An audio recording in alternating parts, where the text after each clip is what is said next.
গতিকে ফুলাম গামোচা ভাগি বাপজনাক অৰ্পণ কৰিবৰ নিমিত্তে আমাৰ আজি মুখ্য সেৱকী তুন বাপজনাক আমি সেৱাহে নিবেদন কৰা হৈছে। কৃষ্ণ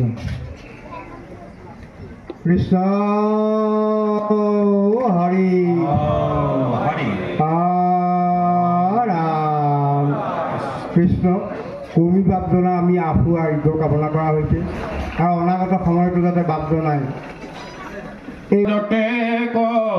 জ্ঞান হৰি হৰি হৰি হৰিয়ে কথা ইটো মূৰ ঘূৰ দুখ পৰি হৰি হৰি হৰি হৰি হৰিয়ে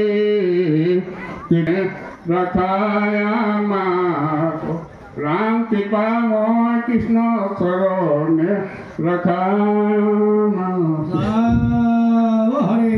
ভকত বৈষ্ণৱে সেৱা ভাগে আগবঢ়াইছে। বাপজনৰ কুশল হওক মংগল হওক। আমি বাপজনাক আসন গ্ৰহণ কৰিবৰ বাবে সেৱকী সমস্তক আহ্বান জনাই পুনৰবাৰ আমি পাঠৰ মাজলৈকে আগবাঢ়িছোঁ। মাসকল, এই মুহূৰ্তত নৃসিংহ প্ৰভুৱে হিৰণ্যকশিপুক থাপ মাৰি ধৰি লৈছে।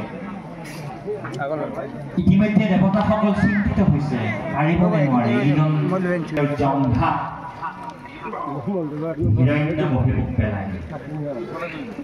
আপাত দৃষ্টিৰে কাহিনী কিন্তু এই যে আঁঠুত পেলাই ল'লে, কাল সন্ধ্যাৰ সময়, পানী পোচাক, অস্ত্ৰ নহয়, শস্ত্ৰ নহয়, নখ, পশু নহয়, জীৱ নহয়, অৰ্ধকায় পশু। এই যে চৰিত্ৰটো আগৰ সময়ত শিকিব পৰাকৈ, বুজিব পৰাকৈ কিনো নতুন কথা আছে, এই কথাকেইটা অকণমান আপোনালোকৰ মাজলৈ মই উলিয়াই দিব বিচাৰিছোঁ। আৰু মই প্ৰথমেই কৈছোঁ, মই ভক্তিতাত্ত্বিক দিশতকৈ খুব বেছিকৈ মই সমাজতাত্ত্বিক মই থাকোঁতে শইকীয়াহে নামৰ নামাচাৰ্য প্ৰস্তাৱ কৰিলোঁ। কেতিয়াবা দুখ লাগে মই থাকোঁতে হাজৰিকা বাবুক ব্যাখ্যা কৰিবলৈ, কেতিয়াবা দুখ লাগে মই থাকোঁতে সভাৰ সভাপতি হ'বলৈ শইকীয়া বাবুকহে দায়িত্ব দিলে। এই যে আমাৰ কেতিয়াবা দুখ লাগে, আইসকলৰ দুখ লাগে, মই অৰুণোদয় নাপালোঁ, দা ধৰা ঘৈণীয়েকে অৰুণোদয় কাৰ্ড পাই গ'ল দেই। আমাৰ দুখ লাগে ন কেতিয়াবা। আকৌ কৈছোঁ বোলো ক'লে কথা লাগে বেটা, নকলেও নোৱাৰো, আমাৰ মুখ যে ফটা ফটা মুখ কথা ওলাই। এই দুখবোৰ আমাৰ কেতিয়া লাগে? যেতিয়া মই মায়াৰ মাজত আবদ্ধ হৈ থাকিম ননী দেউতা। এই দুখবোৰ আমাৰ কেতিয়া লাগিব? যেতিয়ালৈকে আপোনাৰ মোৰ অন্তৰত হিৰণ্যকশিপুৰ অহংকাৰৰ এই চৰিত্ৰটো আপোনাৰ মোৰ শৰীৰত প্ৰৱেশ কৰিব। আপুনি মই প্ৰত্যেকেই জানো দেউতা, আপুনি মই প্ৰত্যেকেই জানো অকণমান মাটি নিদিয়াৰ বাবেই গোটেই কৌৰৱ বংশ ধ্বংস হৈ গৈছিল, নহয়নে? কিন্তু যেতিয়া মই জেওৰাখন দিবলগীয়া হ'ব, নতুন জেওৰাখন বনাই মোৰ সীমাৰ পুৰণা জেওৰাখনৰ এইফালে নিদিম, এইফালে দিম, কিজানি বা 1 ইঞ্চি মাটি মোৰ বেছিকৈ ৰাখিম। এনেকুৱাটো অসমত বহু অসমীয়া ঘৰত চলি আছে, চলি থকা নাইনে বাৰু দেউতা? নলাগে মুকুতি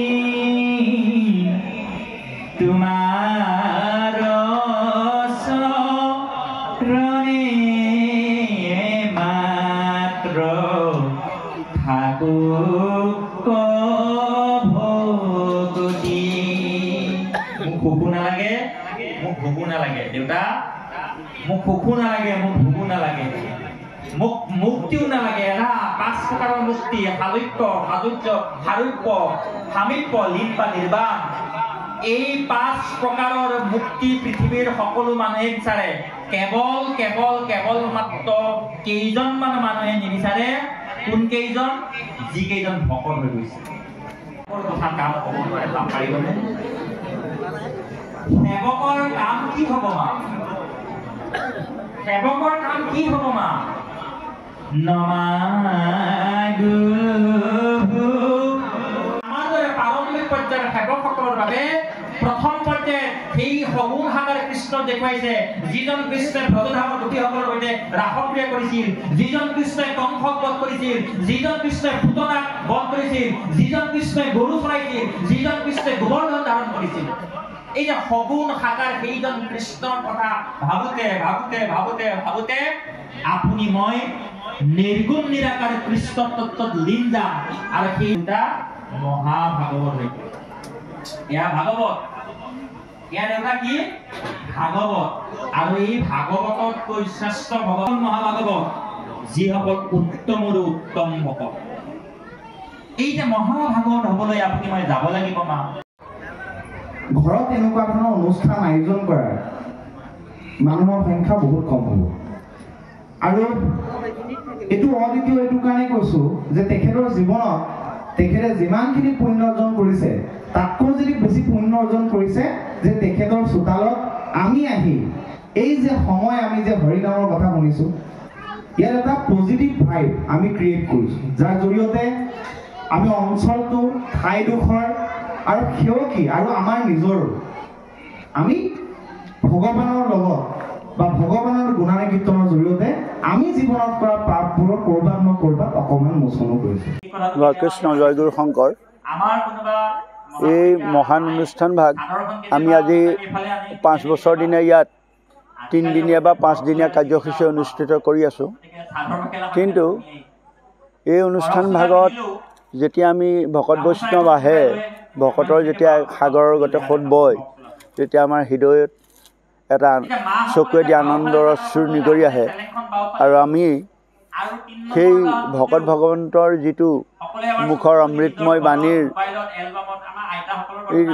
ইত আমি সম্পূৰ্ণখিনি আমাৰ পৰিয়ালবৰ্গ সমস্ত আমি কি হওঁ বুৰ যাওঁ যেতিয়া আমাৰ কাইলৈ অন্তিম নিশা কাইলৈ আমাৰ দিনৰ পৰা অৱশ্যে আজিৰ পৰা আমাৰ দুখত আমি ভাগি আছোঁ আমাৰ কাইলৈ দিনটো আৰু কাইলৈ সন্ধিয়ালৈ আমাৰ এজন আত্মীয় হেৰুৱাৰ যিটো দুখ তাতোতকৈ বেছি দুখত আমি ইয়াৰ লোকাৰণ্য কাৰণ ইয়াত অকল আমাৰ নিজৰ গাঁৱৰে নহয় আমাৰ গোলাঘাট ডিষ্ট্ৰিক্ট তথা যোৰহাট সুদূৰ ডিব্ৰুগড় নগাঁও গোলাঘাট সমস্তৰে ভকত ইয়ালৈ আহে আৰু প্ৰাথমিক আকাৰে আহে আৰু তেখেতসকলক মই সেইধৰণে নিমন্ত্ৰণো দিওঁ আৰু সেই যিটো ভকতৰ পদধূলা লোৱাৰ যিটো আমাৰ সৌভাগ্য তাৰ কাৰণে আমি নিজকে সৌভাগ্যৱান বুলি ভাবিছোঁ। শংকৰ শ্ৰৱণ কীৰ্তন জৈত দ্বিতীয় বৈকুণ্ঠত আৰু নাম সত্ৰ আজি এই মহাসত্ৰত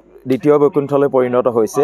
এই বৈকুণ্ঠত সহস্ৰজনৰ আগমন ঘটিছে জাতি বৰ্ণ নিৰ্বিশেষে ইয়াক লৈ আমি জীৱতৰণৰ পথ প্ৰশস্ত কৰিব পাৰিছোঁ আৰু এক আমাৰ সামাজিক বাতাবৰণৰ সৃষ্টি হৈছে যি আধ্যাত্মিক পৰিৱেশৰ দ্বাৰা আমি উত্তৰ প্ৰজন্মৰ অধিক উন্নতি সাধন কৰিব পাৰিম বুলি আমি আশা ৰাখিছোঁ আৰু এক আধ্যাত্মিক পৰিৱেশৰ ইয়াত ৰচনা হৈছে আৰু এই ভাগত আমি ভাগ লৈ আমি নিজৰ জীৱন ধন্য মানিছোঁ আৰু ভক্তিত গদগদ হৈ পৰিছোঁ। কৃষ্ণ জয় গুৰু শংকৰ।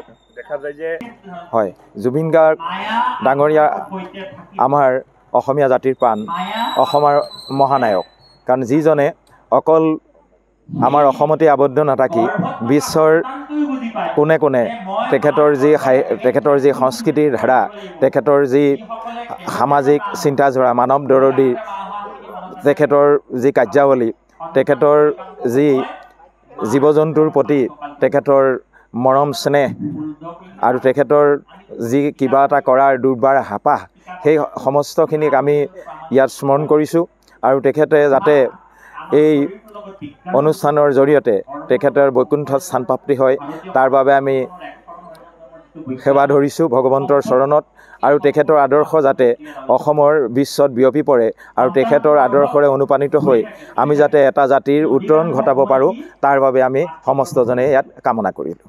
আমাৰ ইয়াত অকল এয়া নহয় আমাৰ কাষতে আমাৰ অসমীয়া মুছলিম গাঁও আছে ইয়াত আমাৰ তেৰাসকলে আহি ভাগ লৈছেহি কাষতে আমাৰ চাহ বাগানৰ অধ্যুষিত অঞ্চল আৰু আপোনালোক শুনি হ'ব যে শ্ৰীমন্ত শংকৰদেৱ সংঘৰ কাষতে আমাৰ 15খন প্ৰাথমিক আছে যিখিনি চাহ অধ্যুষিত অঞ্চলত এই সমস্তজন ভক্ত ইয়াত অংশগ্ৰহণ কৰিছে তাৰ বাদেও ইয়াত সনাতন ধৰ্মৰ যিসকল লোক সমস্তজনে ইয়াত ভাগ লৈ পেলাই ভক্তিত তেখেতসকল গদগদ হৈছে যিটো পৰিৱেশৰ দ্বাৰা এক আমাৰ সমন্বয় সাধন হৈছে যাৰ দ্বাৰা শান্তি সমৃদ্ধি আমি অটুট ৰাখিম বুলি অসমীয়া জনসমাজত আমি নিশ্চিতভাৱে বিশ্বাস কৰিব পাৰোঁ আৰু কথা দিব পাৰোঁ। কৃষ্ণ ৰাম কৃষ্ণ ইয়াত এই আমাৰ ভাগৱত আমাৰ টুন হাজৰিকাৰ বাপৰ গৃহত আজি 5 বছৰে ইয়াত ভাগৱত ব্যাখ্যা অনুষ্ঠান হৈ থাকে। এই 3 বছৰৰ পৰা ইয়াত মই জড়িত হোৱাত মোৰ মনটো ইয়াত ভাগৱতত অৰ্পণ হৈ থাকে ভাল লাগে আৰু বাপজনকো আমি সহায় কৰোঁ কিছুমান কৰ্মৰ ক্ষেত্ৰত সহায় কৰিবলৈ আগবাঢ়ি আহোঁ যে বাপজন অকলে থাকিব নালাগে, আমিও সহায় কৰিম, সকলো ৰাইজে সহায় সহযোগ কৰি এই ভাগৱত ভাগ অনুষ্ঠান তেওঁ গৃহত অনুপন কৰা হৈছে।